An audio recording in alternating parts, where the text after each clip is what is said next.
Oh, they used to have massage therapists, between workouts. You could get a massage if you wanted to. Yeah. We'd spend a lot of time in the um, like the cold tank. We do like contrast therapy, so you get in the cold tank.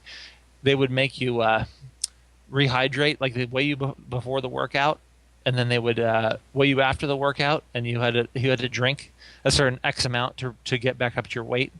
Then Holy they would cow. fine you at the end of the day, like $100 a pound, if if you were underweight. Holy cow. Really? That was that strict, huh?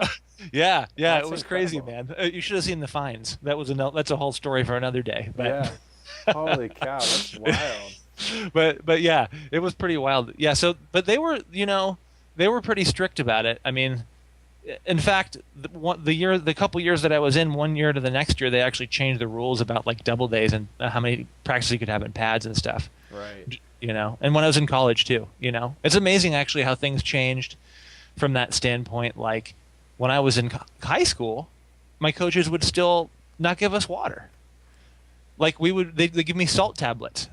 I couldn't They're believe way it. behind the times. I mean, Like, you're a big guy. Have a couple oh salt tabs. man. Well, that's the difference. Like, that's the same difference between going to a qualified trainer and going to, like, your general 24-hour fitness trainers. They might be receiving information that was Yes. popular in the 70s, and Yep. now everybody's just looking at it like, dude, this is just insane. Yes, Right? I So, totally agree. Yeah. yeah, I love to look at what professional athletes do, like Olympians, professional athletes, and some like the military and law enforcement, because they're really the ones leading the field in terms of how to optimize your body, but still be able to perform without killing yourself. And Yeah, it's really definitely. it's really powerful to look at that stuff. And I'm a huge fan of contrast bathing. I've been doing that for a very Mhm. long time, and that's cool. The hydration thing is something I had never heard before. Very Yeah. cool. Very cool. So Yeah. let's talk about just a couple other things here. I always like to dig into mindset for us. So what do you do with people? Let's say they come to your gym and they do a workout and they're just like, I can't do this, man. Like, this is exhausting. I don't want to do kettlebells and whatnot. Maybe they're just not in the right mindset. What do you do with people who just can't get in the right headspace? Oh man, that's a good one. It's a loaded question. My bad. uh, let's see. Let's see. Okay. How do I?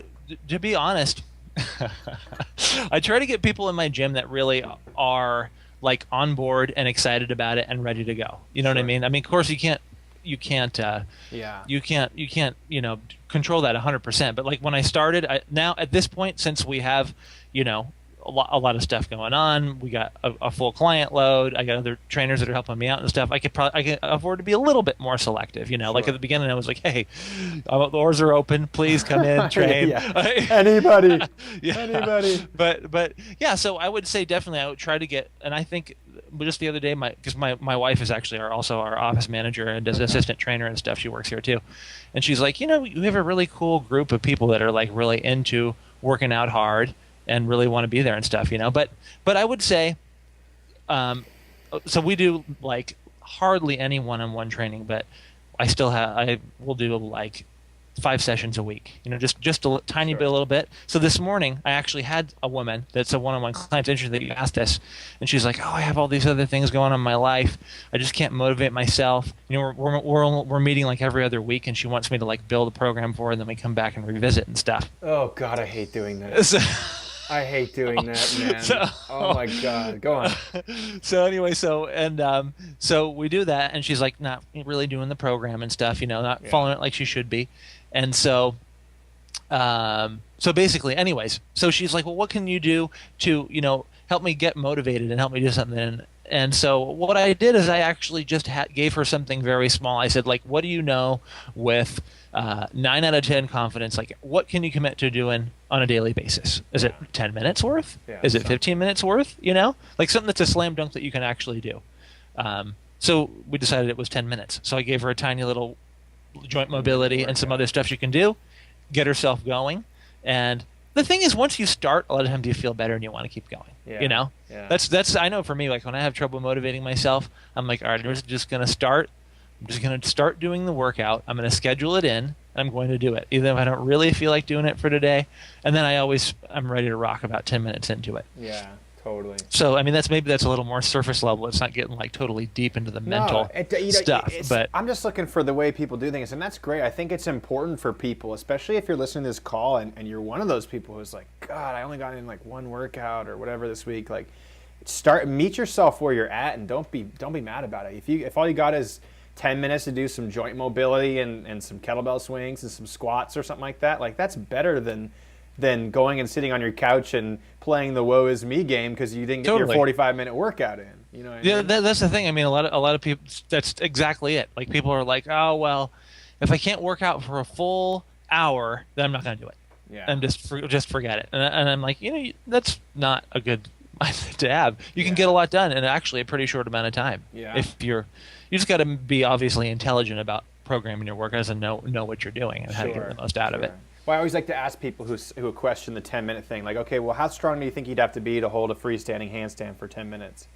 Right? Yeah, that's totally true. And everybody just, that's impossible. It's like, well, what if you worked on it every day for a couple of years? I bet you'd be pretty dang strong, wouldn't it? We'd be less than 10 minutes of work. Yeah, that's a good point. Man.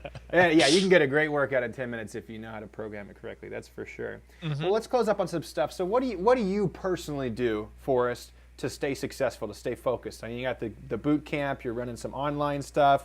You're a busy guy, and that's challenging. So how do you stay busy? How do you stay disciplined and focused? That's a good question. I have this.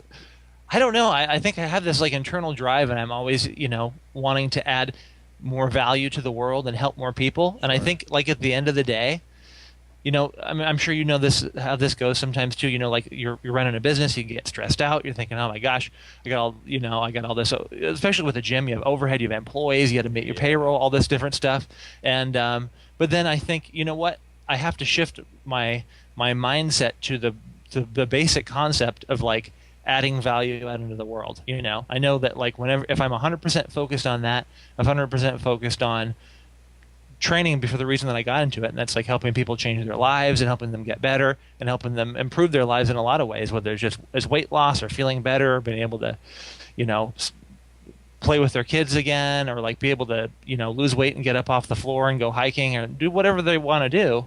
Like that's when you just, not to get too woo-woo and everything, but like you put it out into the universe and it ends up coming back. Like if you add value to other people's lives and you just try to help people out, ends up coming back to you in the end.